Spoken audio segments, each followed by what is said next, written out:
8 banned Wild West weapons you've never heard of. Deadly, dishonorable, and downright outlawed. Dusty Street, high noon. 2 gunslingers face off. That's the classic Wild West shootout we all know. But not every deadly weapon in the Old West was a 6-shooter.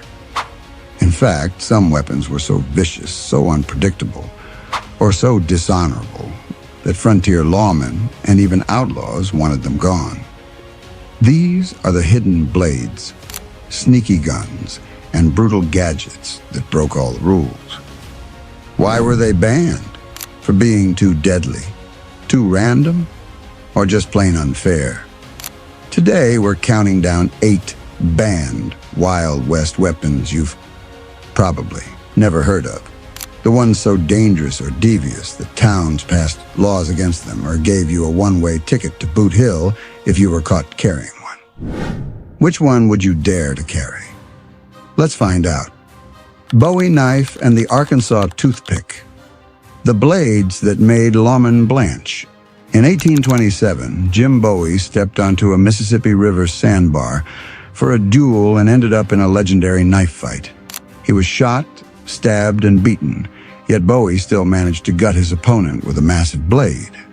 That big butcher knife became the infamous Bowie knife, a razor-sharp fighting knife around 9 to 15 inches long. It didn't take long for tales of Bowie's unstoppable blade to spread like wildfire. Soon gamblers, frontiersmen, and soldiers all wanted one, and violent incidents skyrocketed. Even larger was the so-called Arkansas toothpick, essentially a long dagger or spike, often over 15 inches in length. Despite its joking name, this was no dental tool. It was a terrifying stabbing weapon. Together, these 2 blades earned a bloody reputation on the frontier. Lawmen fought back. The Bowie and its toothpick cousin were seen as so dangerous and dishonorable that multiple states moved to outlaw or restrict them. In 1837, Mississippi declared the carrying of Bowie knives, or even wearing them visibly, an odious and savage practice, lumping these knives in with pistols as vices to be totally suppressed. Alabama went even further. That same year, it slapped a whopping $100 tax on every Bowie or Arkansas toothpick sold. About $2,600 in today's money. Simply selling one could bankrupt a dealer. And if you used a Bowie knife to kill someone, Alabama law said it was automatically murder, no self-defense allowed. Other jurisdictions followed with bans on concealed carry or special taxes. These big blades were effectively banished from polite society. Too deadly for the law to tolerate. Would you still tuck a Bowie knife in your boot, knowing you could be fined or jailed for it? Or would you stick to a 6-shooter? If you think outlawing a knife was extreme, wait till you see what frontier towns did about concealed weapons. Brass knuckles, the fist of outlaws. Sliding a set of brass knuckles onto your hand in a saloon brawl was the ultimate dirty move. These metal knuckle dusters turn an ordinary punch into a skull-cracking blow. In the Civil War, some soldiers carried brass or iron knuckles for brutal trench fights. After the war, they became a favorite of card sharks, barroom brawlers, and street gangs. Anyone who wanted an advantage in a fistfight. Unlike a gun, knuckles are silent and easily hidden. A gambler could be smiling at you across the poker table, then suddenly, smash! One swing to the jaw with brass knucks could knock you out cold or worse. It's no wonder they were considered a coward's weapon by lawmen. Deadly, but without the honor of facing your enemy with blade or pistol. By the late 1800s, authorities had enough. Brass knuckles were outright banned or restricted in many states as an offensive weapon. In fact, at least 8 states passed laws barring the sale, and often the carry, of metal knuckles. Illinois even made mere possession of brass knuckles a crime. The language was often blunt. In Arkansas, for example, brass knucks were listed right alongside dirks and bowie knives as forbidden weapons to wear or carry.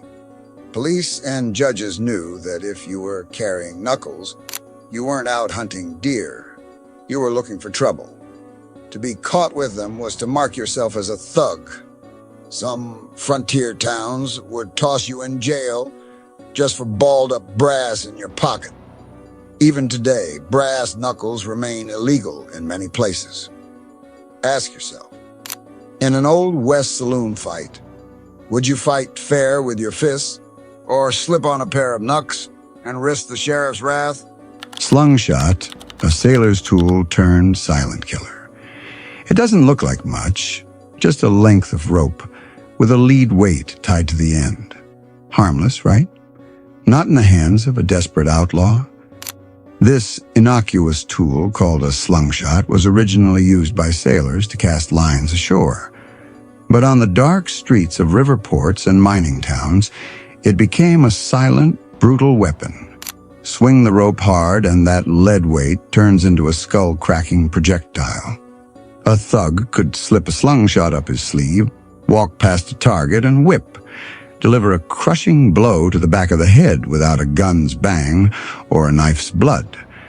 It was the ambush weapon of choice for muggers and gang members because it was cheap, silent, and deadly. A newspaper in the 1850s might report a man found senseless in an alley. No stab wound, no bullet hole, just a fractured skull from a slungshot attack. Frontier lawmen quickly learned to dread the slungshot.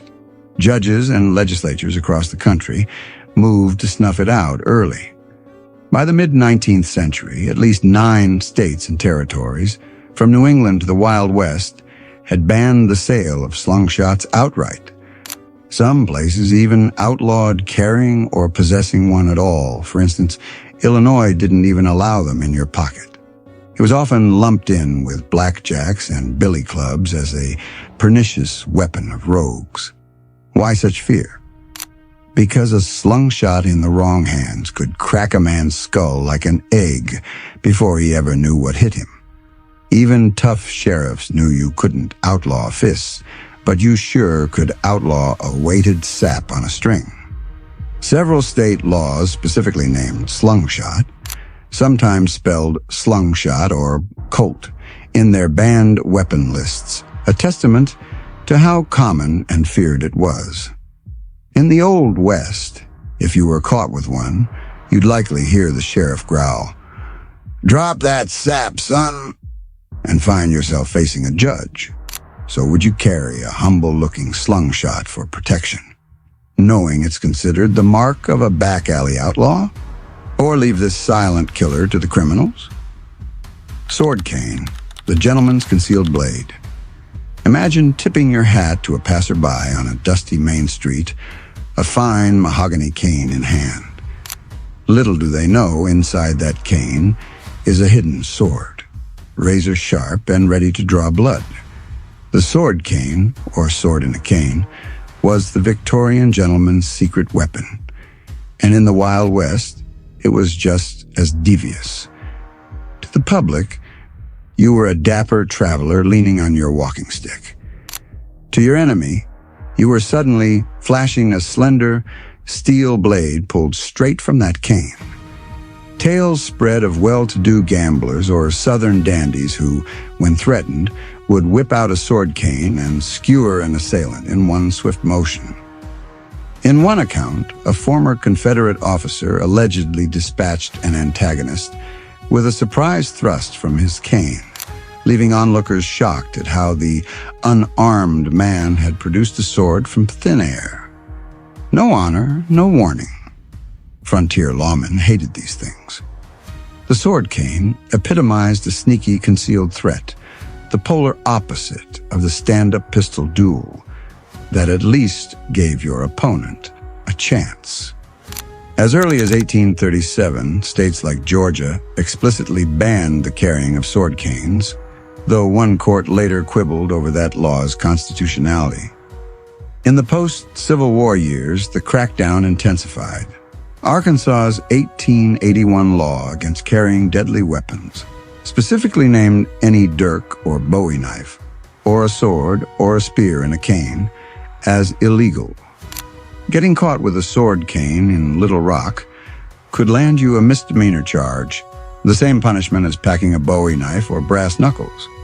Elsewhere, local ordinances required folks to check their walking sticks with the sheriff if a blade was suspected inside. The reasoning was clear. An armed society might be polite, but a secretly armed society, pure chaos. To 19th century sensibilities, a man with a hidden sword was dishonorable, fighting unfairly. Even today, places like New York continue to outlaw sword canes. Back then, being caught with one could ruin your gentlemanly reputation, or worse. Would you carry a sword in your cane for a little extra security? Or did frontier justice demand facing your foe with weapons drawn in plain sight? Pocket pistols and derringers, too small to trust. One shot to the gut under the poker table, that's all it took. The tiny derringer pistol could be palmed in your hand or hidden up a sleeve, and it was the secret killer of the Old West. Gamblers and ladies of the evening favored these pint-sized pistols for self-defense because they were easily concealed in a vest, garter, or muff. The most notorious derringer of all? The .44 caliber Philadelphia Derringer that John Wilkes Booth used to assassinate President Lincoln in 1865. A single-shot pocket pistol that changed history.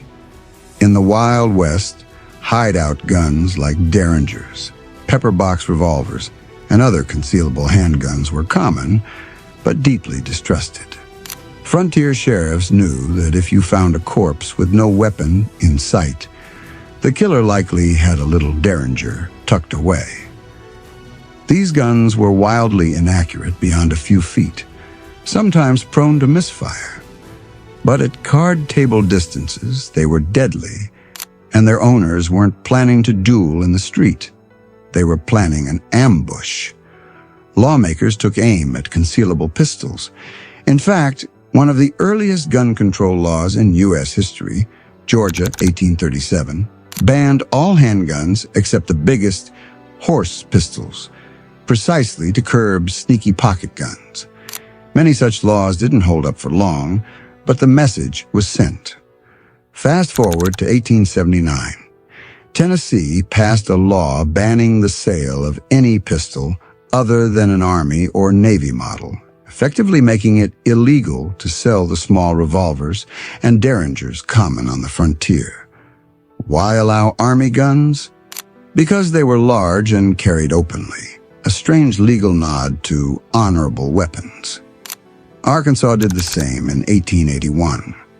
Even in places without outright bans, almost every Wild West town enforced no concealed weapon ordinances, meaning if that tiny .41 Derringer was hiding in your vest, you were in big trouble. Dodge City's famous first law was no guns in town at all, but at minimum, guns had to be worn openly. The whole point was to force a man to show his hand. A derringer in a garter or a two-shot pepper box in a boot was viewed as the tool of card cheats and assassins. Some cities required you to check even small pistols with the marshal when you arrived. The result? If you were caught sneaking a pocket pistol, the judge might confiscate the gun and fine you or banish you from town. So, would you carry a tiny derringer for protection, knowing it's outlawed as a backstabber's weapon? Or stick to a full-size Colt on your hip for all to see?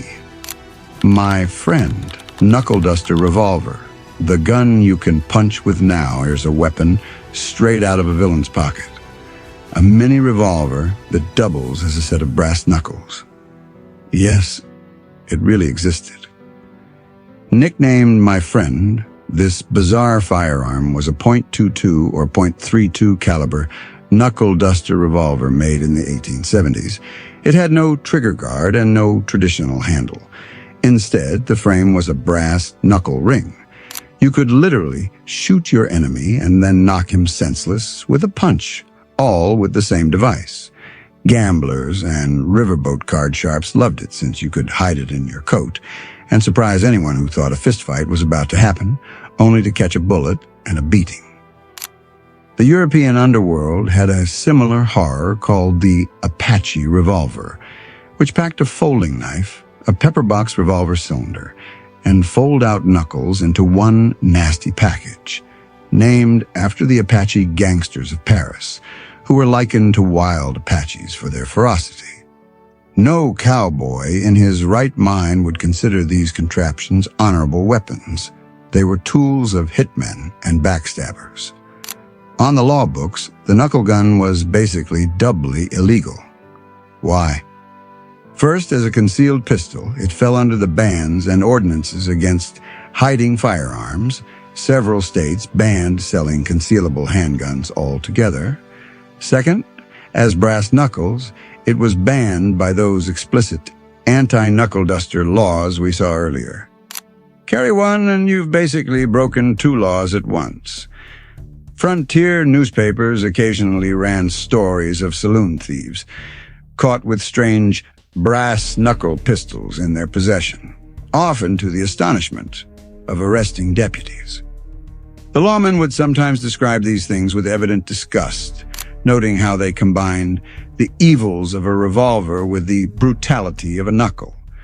While there may not have been a specific statute that said no knuckle duster guns, it didn't matter. You were getting locked up if the sheriff found a "my friend" in your hand.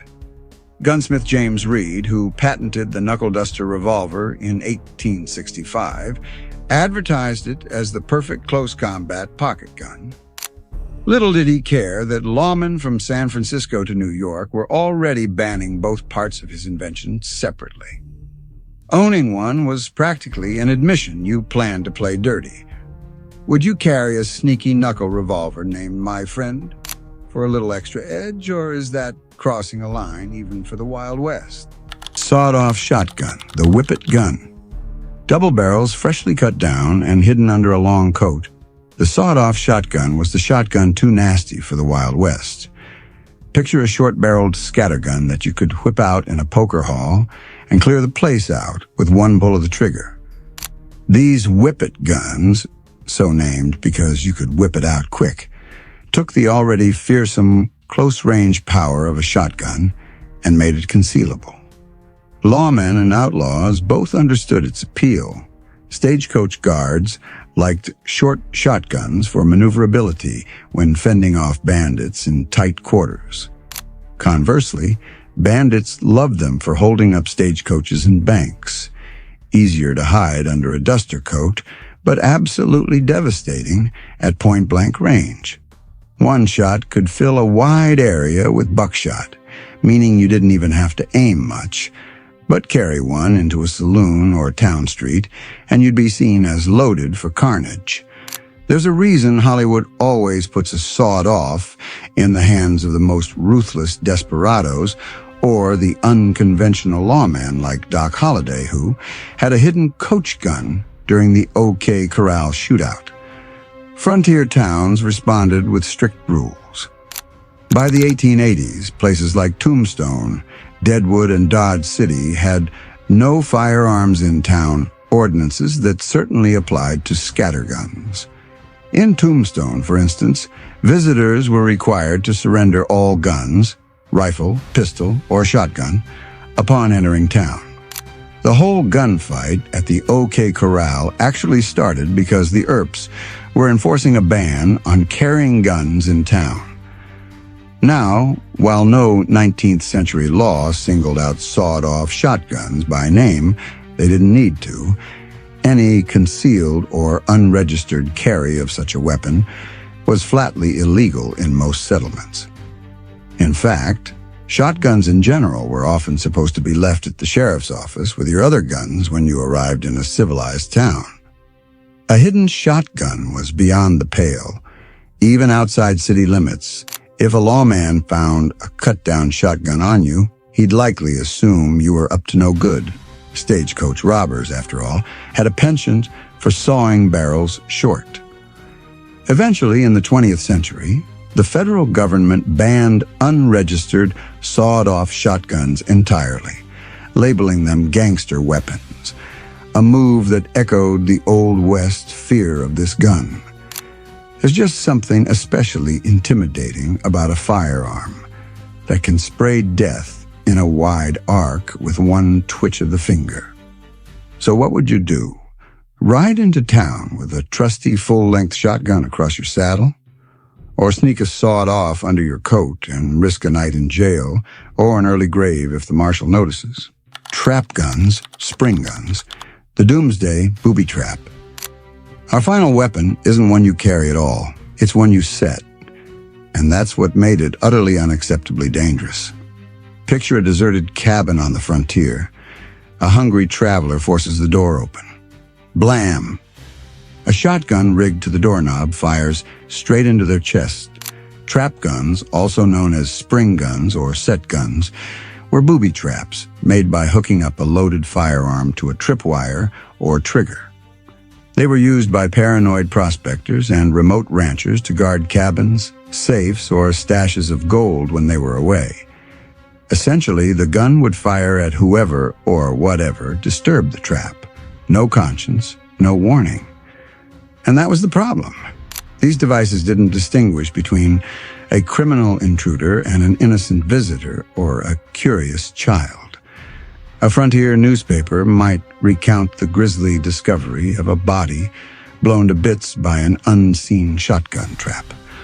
One notorious case told of a thief in California who died trying to rob a mined-out claim shack rigged with a spring gun. Another story speaks of a lawman who fell victim after entering an empty cabin looking for a fugitive, only to be shot by a trap set by that very outlaw. The indiscriminate lethality of trap guns terrified communities. Governments didn't just dislike spring guns, they outlawed them as fast as they could. In fact, as early as 1827, Britain made all man-traps and spring guns illegal after a series of nasty incidents. In America, frontier states followed suit. Minnesota in 1869 passed a law declaring it unlawful to set any trap or spring gun, pistol, rifle, or other deadly weapon. The language is stark and short. Just don't do it. Other states and territories enacted similar bans on booby trap guns, recognizing that no property was worth the risk to random lives. And if you think an Old West jury would go easy on someone who killed a trespasser with a trap, think again. Even in the frontier era, courts called it inhumane and often ruled that self-defense laws didn't apply when the defender wasn't even present to judge the threat. In plain talk, setting a trap gun was seen as cowardly murder. By the late 19th century, the use of spring guns had dwindled, and anyone caught rigging one up would face serious charges. The concept survives only in cautionary tales and the occasional movie scene to show a character's ruthlessness. Absolutely banned for being too unpredictable and deadly, trap guns are a stark reminder that even in the lawless Wild West, some lines weren't meant to be crossed. Ask yourself, if you were protecting your home on the range, would you ever resort to setting a loaded trap, knowing it might kill an innocent soul? Or is that a step into savagery that even a hardened frontier survivor wouldn't take? Which one shocked you the most? 8 weapons, 8 glimpses into a West that was wilder and more regulated than legend admits. From massive knives deemed savage to tiny pistols deemed too sneaky. From a fist full of metal to a shotgun with no mercy, these banned weapons show us that the Wild West had limits. Lawmen and communities drew a line at devices and arms that tipped the scales from brave to brutal. Viewer, now it's your turn. Which of these outlawed weapons surprised you the most? Did you know frontier towns had such strict rules. And here's a tough one. If you lived back then, which of these, if any, would you have wanted by your side, law or no law? Let us know in the comments. Are you reaching for the Bowie knife, the brass knuckles, or maybe keeping your hands clean of all of them? One thing's for sure. The next time you watch a Western and see a gambler slyly reaching under the table or a sheriff checking an outlaw's coat, you'll know exactly what kind of banned weapon might be hiding there. Stay safe, stay sharp, and remember, in the Wild West, it wasn't always the fastest draw that won. Sometimes it was the one crazy enough to carry a weapon that nobody else would dare. Which weapon would you dare? Let the debate begin.